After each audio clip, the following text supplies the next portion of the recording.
വരുന്ന നിയമസഭാ തെരഞ്ഞെടുപ്പിൽ Congress M chairman Jose K Mani പാലായിൽ മത്സരിക്കാൻ ധൈര്യപ്പെടില്ലെന്ന അഭ്യൂഹം ശക്തമാവുന്നു. പാർട്ടിയുടെ ആസ്ഥാന മണ്ഡലവും പിതാവ് കെ എം മാണിയുടെ കുത്തകയുമായിരുന്ന പാലായിൽ കഴിഞ്ഞ തവണ നേരിട്ട ദയനീയ തോൽവിയുടെ ആഘാതവും അപമാനവും ജോസിന് ഇനിയും മാറിയിട്ടില്ല. ഇനി ഒരിക്കൽ കൂടി പരാജയപ്പെട്ടാൽ ജോസ് കെ മാണിയുടെ രാഷ്ട്രീയ ഭാവി അസ്തമിക്കുമെന്ന് ഉറപ്പാണ്. കഴിഞ്ഞ തവണ തോൽപ്പിച്ചതിന്റെ പേരിൽ പാലാ നിയോജക മണ്ഡലത്തിലെ വികസനങ്ങൾക്ക് ജോസ് കെ മാണി പാര വെക്കുന്നുവെന്ന ആക്ഷേപം ശക്തമാണ്. വർഷങ്ങളായി പാതി വഴിയിൽ നിർമ്മാണം നിലച്ച നഗരത്തിലെ ലണ്ടൻ മോഡൽ ബ്രിഡ്ജും റിവർവ്യൂ റോഡും കളരിയാമാക്കൽ പാലവും അടക്കം ഒട്ടനവധി കാര്യങ്ങൾ ഈ ആരോപണം ഉന്നയിക്കുന്നവർ ചൂണ്ടിക്കാണിക്കുന്നുണ്ട്. ഈ സാഹചര്യത്തിൽ പാലായിൽ ഇനി ജയിക്കുക അസാധ്യമെന്ന് തന്നെയാണ് പാർട്ടിയുടെ വിലയിരുത്തൽ. പാലാ വിട്ട് കടുത്തുരുത്തി മണ്ഡലത്തിൽ ജനവിധി തേടാനുള്ള സാധ്യതയാണ് പാർട്ടി ആലോചിക്കുന്നത്.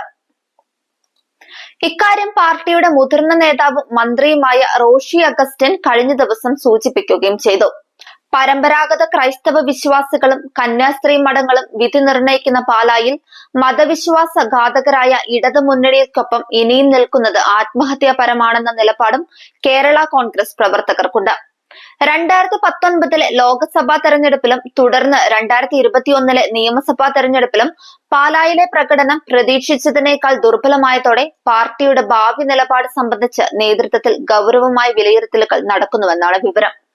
CPIയുടെ ജില്ലാ സമ്മേളനത്തിൽ പാലായിലെ LDF പ്രകടനം ചൂണ്ടിക്കാട്ടി വന്ന വിമർശനം പാർട്ടിക്ക് കൂടുതൽ സമ്മർദ്ദം സൃഷ്ടിച്ചു. പാലായിലും കടുത്തുരുത്തിയിലും LDF സ്ഥാനാർത്ഥികൾ പിന്നിൽ പോയത് മുന്നണിയിലെ മറ്റു പാർട്ടികൾ തുറന്നു പറഞ്ഞിരുന്നു. പാർട്ടി നിരീക്ഷണ പ്രകാരം പാലായിൽ ഇനിയൊരു തോൽവി നേരിടേണ്ടി വന്നാൽ അതിന്റെ രാഷ്ട്രീയ ആഘാതം കേരള കോൺഗ്രസ് എമ്മിന് വളരെ ഗുരുതരമായിരിക്കുമെന്നും വിലയിരുത്തലുണ്ട്.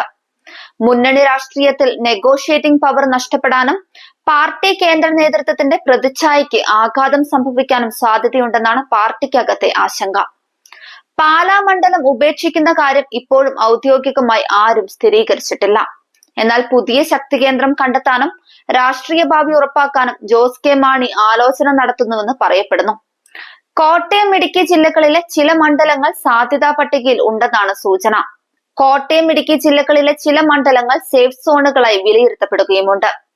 ശക്തി കേന്ദ്രം മാറ്റാനുള്ള തീരുമാനമെടുത്താൽ LDFനകത്തെ സീറ്റ് വിതരണ രാഷ്ട്രീയത്തിൽ പുതുവിപ്ലവം തന്നെ ഉണ്ടാകും. CPI ഉൾപ്പെടെയുള്ള മുന്നണി ഘടകങ്ങളുടെ പ്രതികരണം അതിനുശേഷം തീപിടിക്കാൻ സാധ്യതയുണ്ട്. ഈ അഭ്യൂഹങ്ങളിൽ പ്രതികരിക്കാൻ ജോസ് കെ മാണി തയ്യാറായിട്ടില്ല. സ്ഥാനാർത്ഥിത്വം പല ഘടകങ്ങൾ ആശ്രയിച്ചാണ് തീരുമാനിക്കുന്നത് എന്ന ഒറ്റവാചക പ്രതികരണമാണ് അദ്ദേഹത്തിന്റെ ഭാഗത്തു നിന്ന് ലഭിച്ചത്. എന്നാൽ തിരഞ്ഞെടുപ്പ് അടുത്തു നിൽക്കെ അദ്ദേഹത്തിന്റെ നീക്കം പാലാ രാഷ്ട്രീയത്തിന്റെ ഭൂപടം തന്നെ മാറ്റുമെന്നതാണ് രാഷ്ട്രീയ വിശകലനക്കാരുടെ വിലയിരുത്തൽ.